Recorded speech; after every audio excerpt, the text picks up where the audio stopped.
काश ऐसी बहू सबको मिले। माँ जी आप ये क्या कर रही है? छोड़िए, मेरा बहुत दर्द हो रहा है, छोड़िए। ये तू क्या कर रही है? तूने खुद तो अपना हाथ पकड़ रखा है। माँ जी मत करिए, मेरा हाथ दर्द हो रहा है। सूरज, कहाँ हो तुम? जल्दी आओ। संध्या के चिल्लाने की आवाज सुनकर उसका पति सूरज जल्दी से रसोई में आता है। अरे संध्या, क्या हुआ? क्यों चिल्ला रही हो? देखो ना सूरज, तुम्हारी माँ ने मेरा हाथ कितनी तेज से मोड़ा है। मेरी सिर्फ इतनी गलती थी कि मैं सब्जी में नमक डालना भूल गई थी, और इस बात पर उन्होंने देखो मेरे हाथ का क्या हाल किया है। क्या? ये सब करने की आपकी हिम्मत कैसे हुई मेरी बीवी के साथ? बेचारी का पूरा हाथ लाल कर दिया। आपको शर्म नहीं आई? बेटा तेरी बीवी झूठ कह रही है, मैंने ऐसा कुछ भी नहीं किया, बल्कि उसने खुद अपना हाथ तेजी से पकड़ा था। आप क्यों झूठ कह रही हैं? भला मैं क्यों अपने आप को तकलीफ दूंगी? सूरज प्लीज ट्रस्ट मी, मैंने ऐसा नहीं किया। तुम्हें कुछ कहने की जरूरत नहीं है, मुझे तुम पर खुद से ज्यादा भरोसा है। और माँ, आपसे तो मैं बाद में बात करता हूँ। सूरज संध्या को अब सीधा कमरे में ले जाता है और उसके हाथ पर दवाई लगाने लगता है। तो वहीं दूसरी तरफ किचन में खड़ी सरला बस रो रही होती है। हे भगवान, बहू तो मुझे एक ना एक दिन मेरे बेटे से दूर करके ही मानेगी। पता नहीं वो किस जन्म की दुश्मनी निभा रही है मुझसे। ये तो मुझे पहले ही छोड़कर जा चुके, और अगर कहीं मेरा बेटा चला गया तो फिर मेरा क्या होगा? एक तरफ अपनी बहू की हरकतों से परेशान सरला किचन में रो रही होती है, तो वहीं सूरज संध्या को संभालने में लगा होता है। परेशान मत हो, मैं हूं ना तुम्हारे साथ। मैं माँ को समझा दूंगा, वो दोबारा ऐसा नहीं करेंगी। सूरज, तुमने मुझसे लव मैरिज करी है ना, इसलिए शायद माँ जी मुझे पसंद नहीं करती। कहीं वो एक दिन मुझे टीवी सीरियल की सास की तरह जलाकर मार तो नहीं देंगी ना? ये कैसी बातें कर रही हो तुम? मैं तुम पर आंच नहीं आने दूंगा, समझी तुम? बस इसी तरह मेरी बातों पर यूं ही यकीन करते रहो। इस बुढ़िया को मेरी और सूरज की शादी से बहुत दिक्कत थी ना। अब बस देखती जाइए माँ जी की कैसे मैं धीरे धीरे आपके बेटे को आपके खिलाफ कर दूंगी।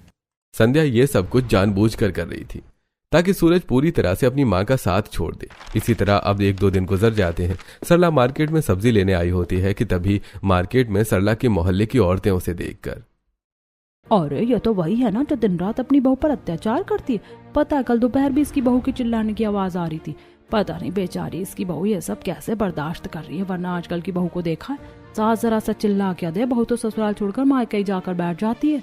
मेरा तो ऐसी औरतों से बात करने का भी मन नहीं करता। भगवान ने इसे बेटी नहीं दी है ना, इसीलिए ये क्या ही दूसरे की बेटी का दुख समझेगी।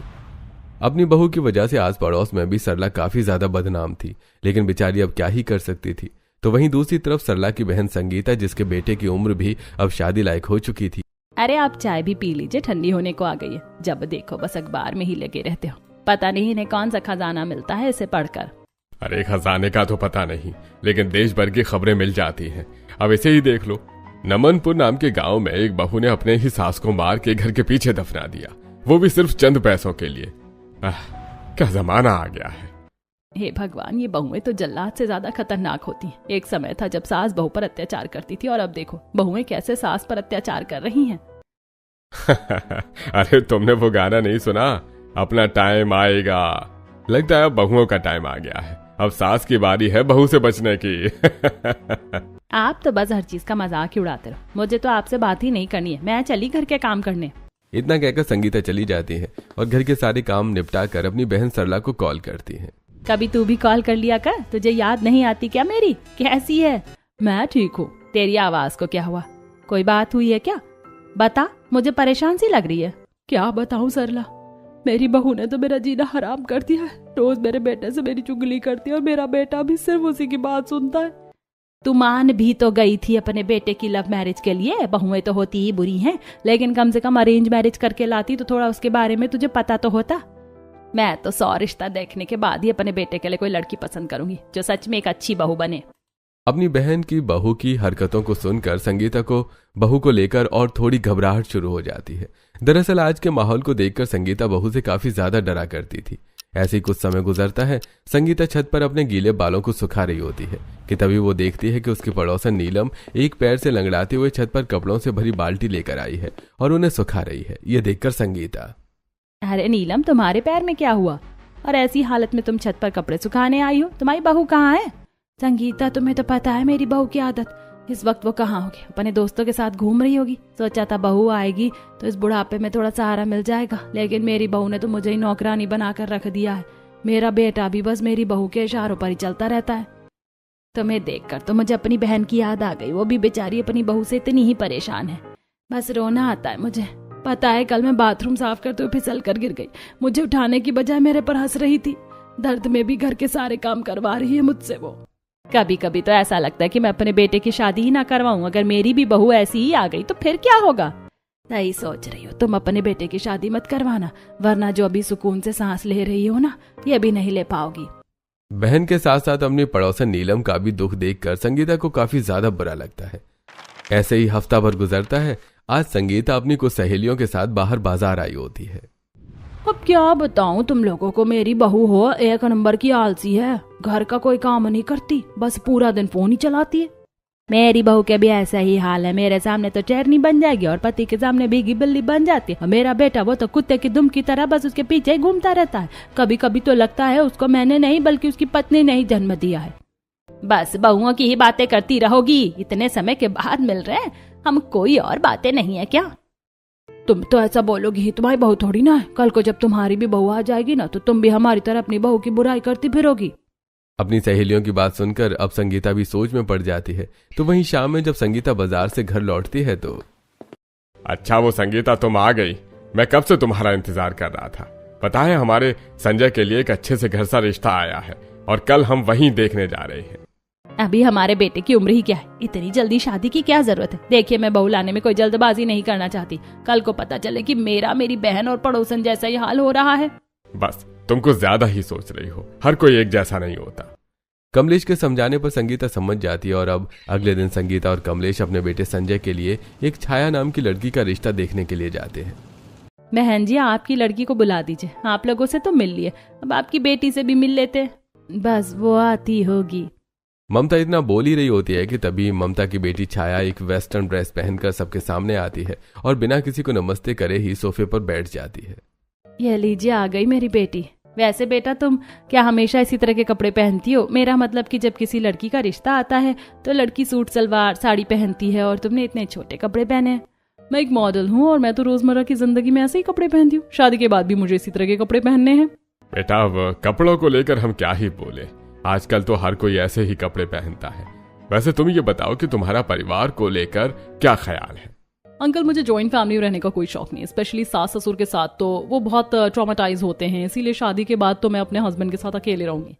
हमारे घर में है ही कितने लोग, कुल मिलाकर 3 और बहू आ जाएगी तो 4 हो जाएंगे। हाँ लेकिन मुझे सास ससुर के साथ रहना बिल्कुल भी पसंद नहीं है। तुम तो हमारे मुंह पर कह रही हो कि शादी के बाद तुम हमारे बेटे को अलग कर दोगी। इस तरह की लड़कियां किसी को भी नहीं चाहिए। बहन जी जरा कुछ संस्कार दीजिए अपनी बेटी को, वरना ये तो घर जोड़ने से पहले ही तोड़ के रख देगी। हमें नहीं करनी ऐसी लड़की से अपने बेटे की शादी।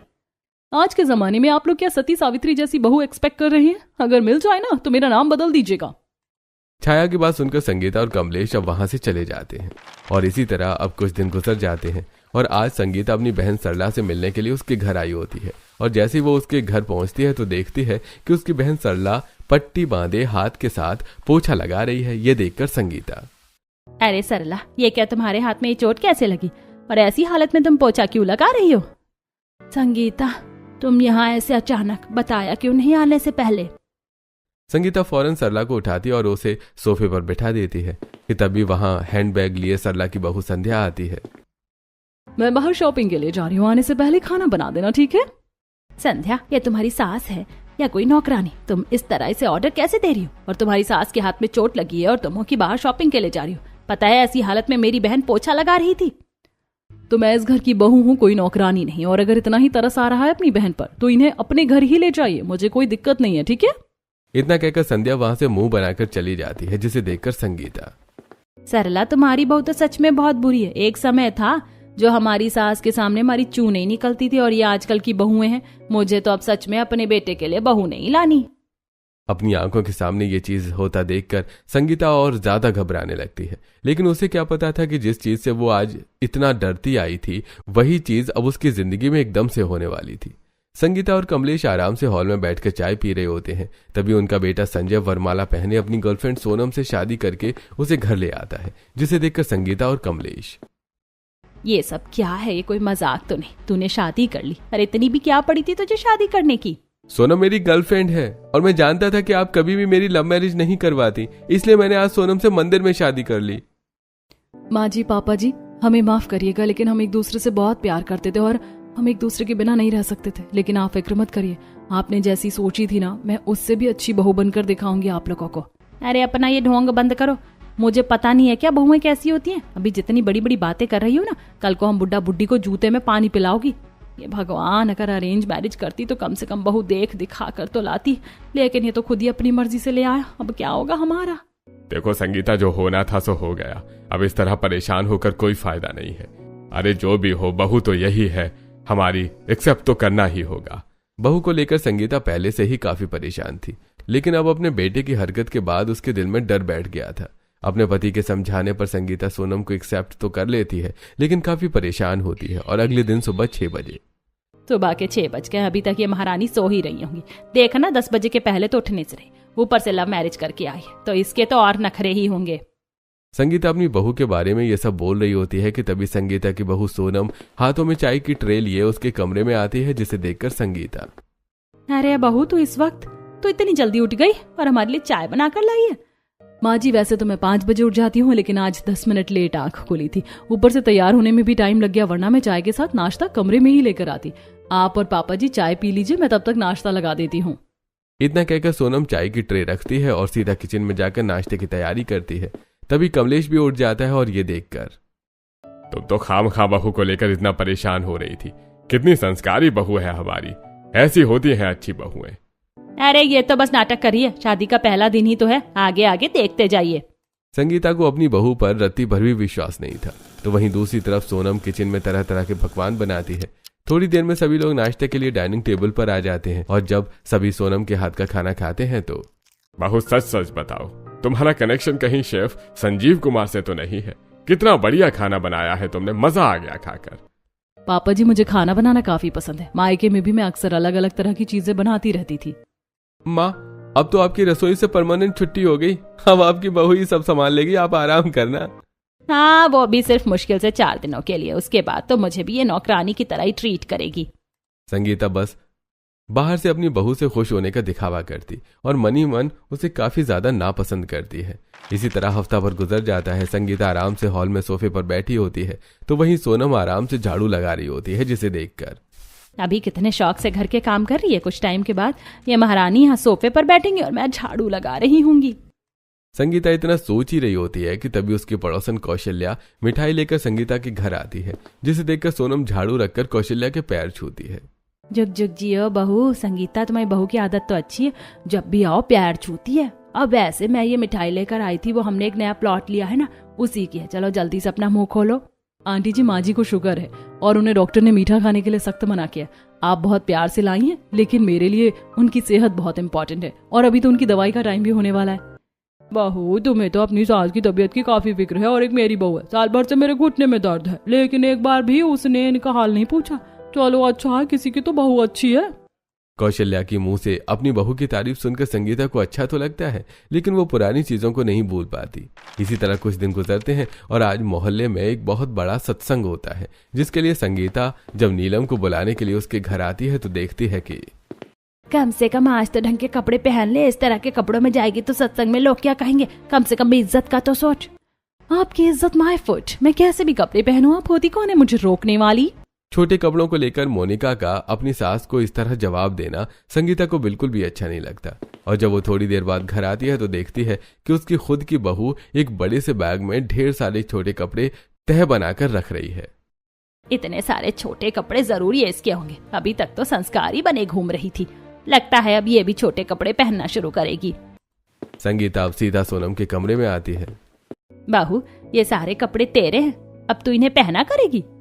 माँ जी, कपड़े तो मेरे ही हैं, लेकिन मैं इन्हें पहनूंगी नहीं। ये सब तो मैं शादी से पहले पहना करती थी। वो तो बस पैकिंग के टाइम पर मेरी बहन ने सारे कपड़े रख दिए थे, अब इन्हें निकाल कर वापस उसे भेज रही हूँ। अब शादी हो गई है और आपके और पापा जी के सामने ऐसे कपड़े मुझे शोभा थोड़ी न देते हैं। मैं तो इसे काफी गलत समझ रही थी, लेकिन ये तो काफी संस्कारी निकली। चलो अच्छा है, इतनी तो समझ है इसमें। संगीता ने अब तक जितनी भी बहुएं देखी थी, सोनम उन सबसे अलग थी। घर के सारे काम काज करना, सबका ख्याल रखना, अपनी जिम्मेदारी निभाना, सोनम सब कुछ अच्छे से कर रही थी, जिससे अब धीरे धीरे संगीता की सोच भी सोनम के लिए बदलने लगी थी। ऐसी वक्त गुजरता है और आज सरला के घर पर पता है सूरज, आज माँ जी ने पूरा दिन मुझे खाना नहीं दिया, मेरा फोन भी छीन कर रख लिया था। माँ जी मुझे बिल्कुल भी पसंद नहीं करती।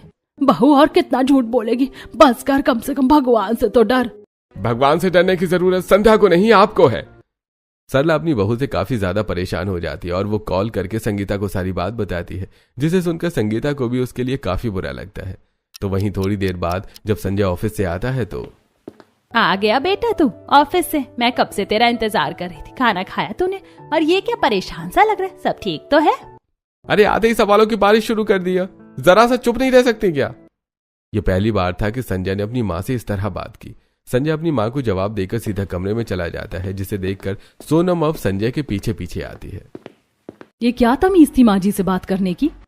मैं क्या करता हूँ सोनम, ऑफिस के काम की वजह से परेशान था, इसलिए थोड़ा रूडली बात कर ली। तो मुझसे कर लेते ना, मैं समझती, लेकिन वो माँ है। आपको पता है उन्हें कितना बुरा लगा होगा आपकी बात का। जाकर माफी मांगिए। जहाँ एक तरफ सोनम संजय को समझा रही होती है तो वहीं दूसरी तरफ संगीता। संध्या की तरह सोनम ने तो मेरे बेटे को नहीं भड़काया। मैं कह रही थी ना जी कि बहू ऐसी होती है।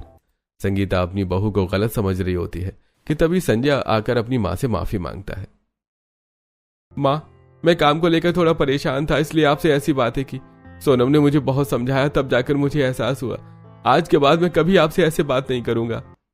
मैं तो सोनम को गलत समझ रही थी, लेकिन बहू ने तो इसे उल्टा समझाया। इसका मतलब मेरी बहू सच में सबसे अलग है। उस दिन के बाद से अब धीरे धीरे संगीता के दिल में सोनम के लिए प्यार उमड़ने लगा था। ऐसे ही एक दिन, तू अकेली कहाँ जाएगी बाजार? चल मैं अभी चलती हूँ तेरे साथ में। नहीं माँ जी, बाहर बहुत धूप हो रही है और आपको हाई बीपी की भी तो प्रॉब्लम है। मैं चली जाऊंगी, आप आराम करिए। अपनी बहू को अपना इतना ख्याल रखता देखकर संगीता काफी ज्यादा खुश होती है। सोनम के बाजार जाने के बाद अब संगीता टीवी पर क्राइम पेट्रोल देख रही होती है कि तभी उसे उसमें देखती है कि कैसे एक बहू ने साजिश करके अपनी सास को जान से मार दिया, जिसे देखकर हे भगवान, मैं तो अपनी बहू को इतना अच्छा समझ रही थी, लेकिन कहीं मेरी बहू ने भी ऐसा कर दिया तो? उस शो को देखने के बाद संगीता के मन में अब दोबारा से अपनी बहू को लेकर शक होने लगता है। तो वहीं शाम में जब सोनम छत पर खड़ी होकर कॉल पर किसी से बात कर रही होती है कि तभी संगीता भी छत की सीढ़ियों पर आ जाती है और छुपकर उसकी बातें सुनने लगती है। यार, आज रात के 12 बजे का इंतजार है मुझे। बाजी को काफी बड़ा शौक लगने वाला है ना, उन्होंने इस बारे में कभी सोचा भी नहीं होगा। भगवान, ये किस शौक की बात कर रही है? कहीं मुझे बिजली का झटका देकर मार तो नहीं देगी? अब क्या करूं मैं? संगीता काफी ज्यादा डर जाती है। रात के तकरीबन 12 बजने ही वाले होते हैं तो वहीं संगीता कमरे का दरवाजा अंदर से बंद कर डर रही होती है। एक तो ये संजय पार्टी में चला गया और ये भी किसी काम से बाहर गया। अब क्या करूं मैं? संगीता घबरा रही होती है कि तभी उसके दरवाजे पर जोर जोर से खटखट होने लगती है। हे भगवान, अब इस वक्त कौन है? मेरी रक्षा करना भगवान। संगीता डरते डरते जैसे ही दरवाजा खोलती है तो देखती है कि सामने उसकी बहू, पति और बेटा हाथों में केक लेकर खड़े हैं। और संगीता के दरवाजा खोलते ही वो पार्टी प्रॉपर फोड़ते हैं और सभी साथ में उन्हें बर्थडे विश करते हैं। अरे जन्मदिन की ढेर सारी शुभकामनाएं मेरी संगीता। आप दोनों तो बाहर गए थे ना, तो यहाँ जाना कैसे? और क्या आज मेरा जन्मदिन है? आपके साथ साथ हम भी ये बात भूल गए थे, लेकिन सुबह ही हमें सोनम ने याद दिलाया। पता है, सारी प्लानिंग उसी ने करी है। इसमें मेरी फ्रेंड ने भी मेरी मदद करी। छत पर खड़े खड़े मैंने उसके साथ सारी प्लानिंग कर ली थी। और ये देखिए, मैंने केक भी बनाया है, वो भी शुगर फ्री। आज तो आप भी जी भर के केक खा सकती हैं। अब संगीता को अपनी बहू पर पूरी तरह से विश्वास हो चुका था और कहीं ना कहीं संगीता के मन से औरों की बहू को देखकर जो डर था अब वो भी खत्म हो गया था। ऐसे समय गुजरता रहता है और सोनम अपनी सास के साथ बहू कम एक बेटी की तरह बनकर ज्यादा रहती है। माँ जी, आप कहीं बाहर जा रही हैं क्या? तो मैं भी अपने फ्रेंड से मिलने जा रही हूँ। वो कुछ बैंक का काम था ना, तो वहीं जा रही हूँ। तो माँ जी, मैं भी आपके साथ चलती हूँ। आप कहाँ बैंक में जाकर अकेली परेशान होंगी? अरे नहीं बहू, तो अपनी सहेली से मिलने चली जा। मैं चली जाऊंगी आराम से। मैं आपके साथ चलती हूँ। दोस्तों से तो मैं फिर कभी और मिल लूंगी।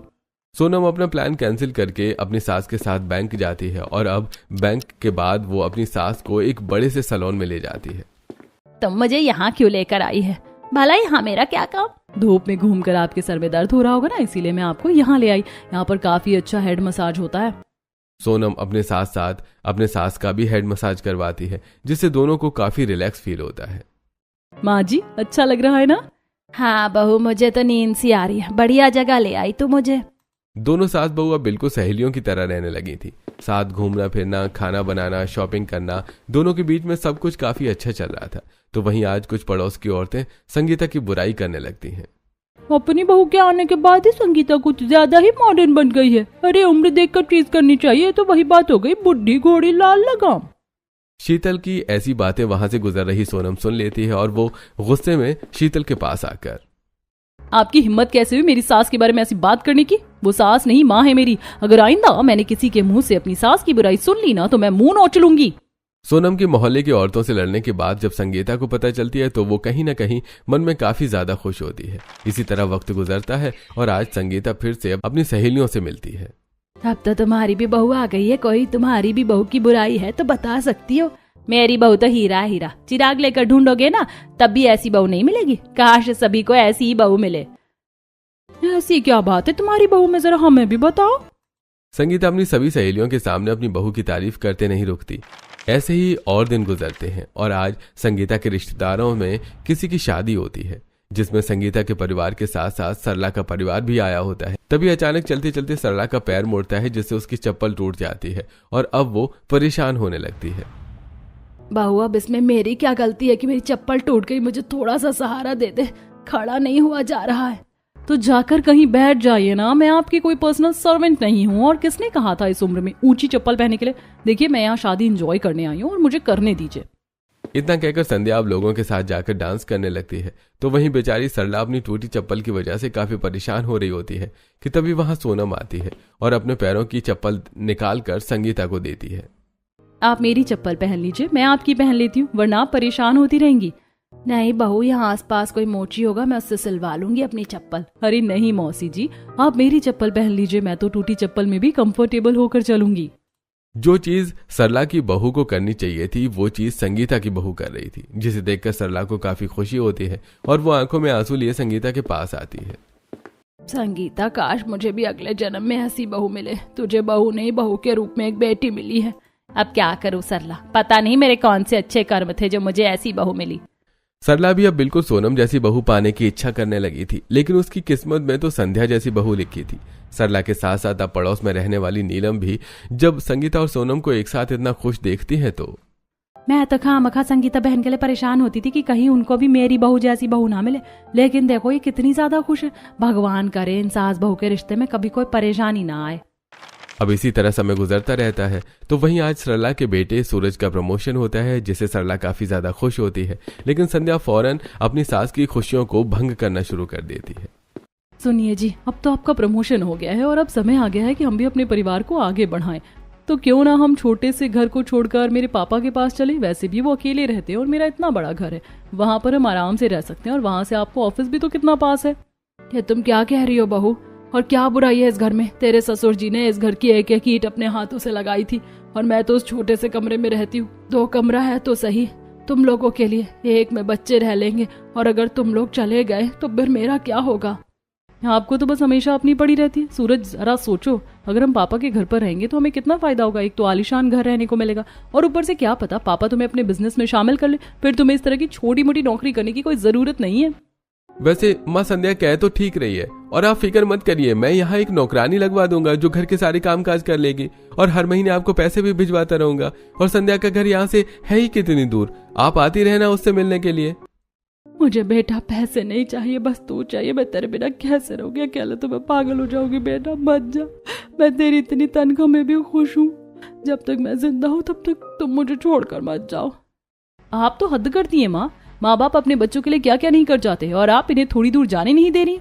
अब तुम खुद ही सोच लो सूरज कि तुम्हें अपना फ्यूचर देखना है या इस 3 कमरे वाले छोटे से घर में पूरी जिंदगी गुजारनी है, क्योंकि अब तो मैं यहाँ और नहीं रह सकती।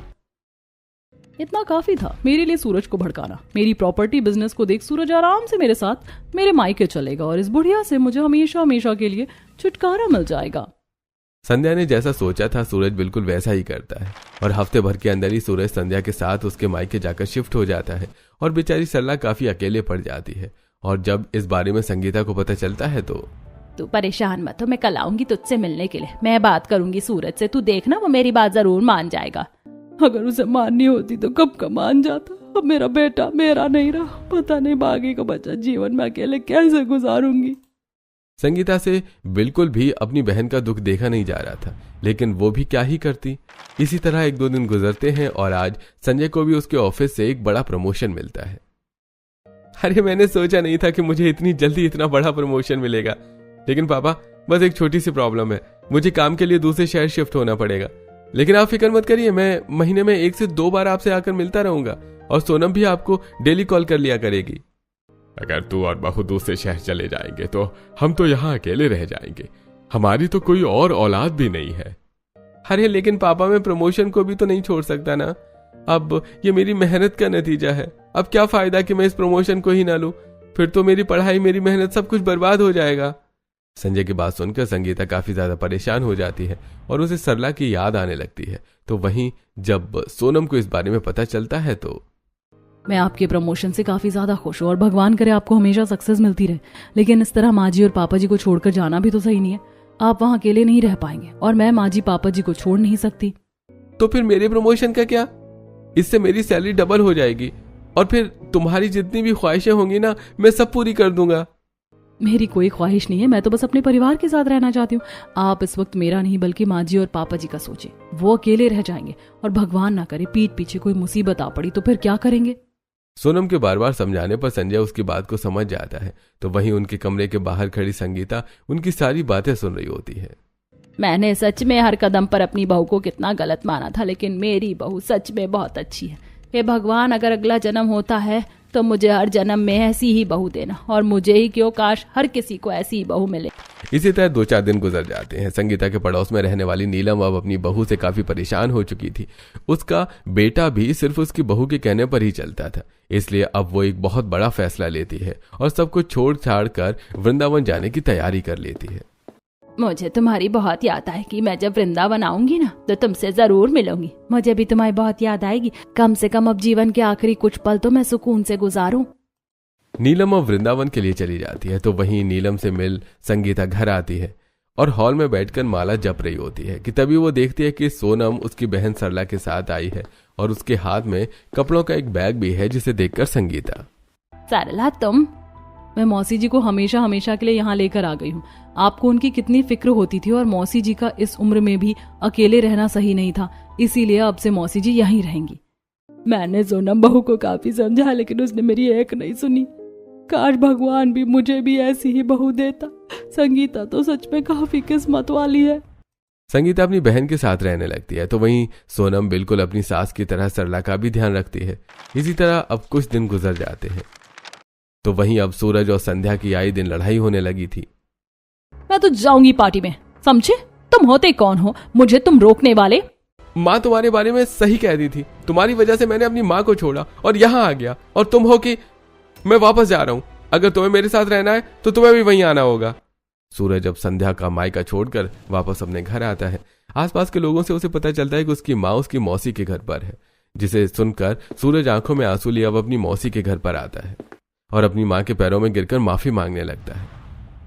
सच में मुझसे बहुत बड़ी गलती हो गई, मुझे माफ कर दो माँ।